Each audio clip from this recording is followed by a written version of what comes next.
way I describe animal sheltering is, if you think about rivers, that's what animal sheltering is. We have animals coming in all the time, we have animals going out all the time. And in a perfect world, they would flow equal. So you'd have equal number of animals coming in, equal number of animals coming out.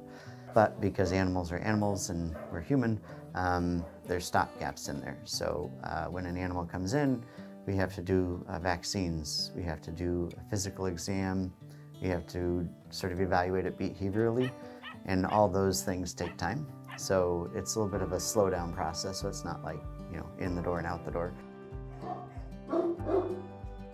We have teams that clean, we have teams that move animals from one kennel to surgery, then surgery to a kennel, then surgery to adoption, or from one kennel to an adoption kennel, or to our off-site locations. We have a medical team dealing with evaluating them medically. You have an adoptions team who's here trying to, when we're open, trying to adopt out the animals and support that. We have a behavior team who does the evaluations, but also does, if there's behavior concerns that are a little bit more than the average person would be able to handle, then they'll do behavior modification here in the shelter to get it to a point where they can then educate the public who's adopting and say, hey, this is how we resolved or work through that issue. So then you can do the same thing at home.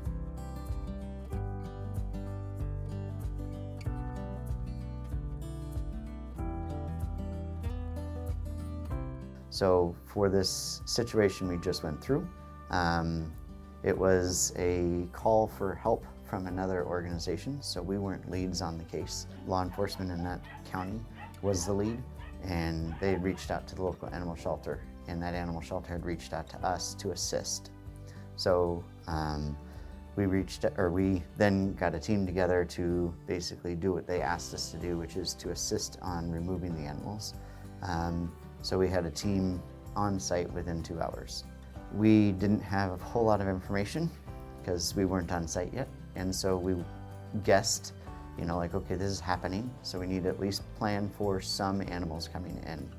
So we did some moving of animals here to open up a few kennels to make space. And then when they got on site, so within about 2 hours, we learned that the situation had changed. Because we didn't have kennel space, just sitting in our normal kennels, we had to set up a temporary shelter for them. Not off-site, it was here on site, but we had to build up temporary kennels so that we could get them here.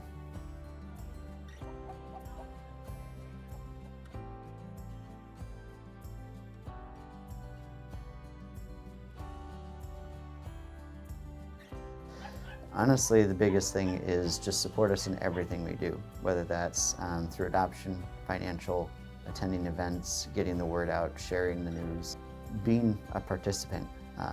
As a community organization, it's not us doing things, it's our community that we serve, and we can't do it without the community. Every gift helps, and that's the thing that sometimes people don't think about is, even if you can give a small amount, whatever that amount is helping.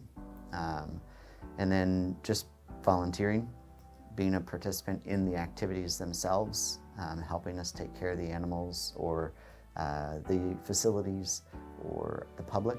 It's not just about cleaning a kennel, it's not just about doing evaluation on an animal. There's that people aspect to it as well.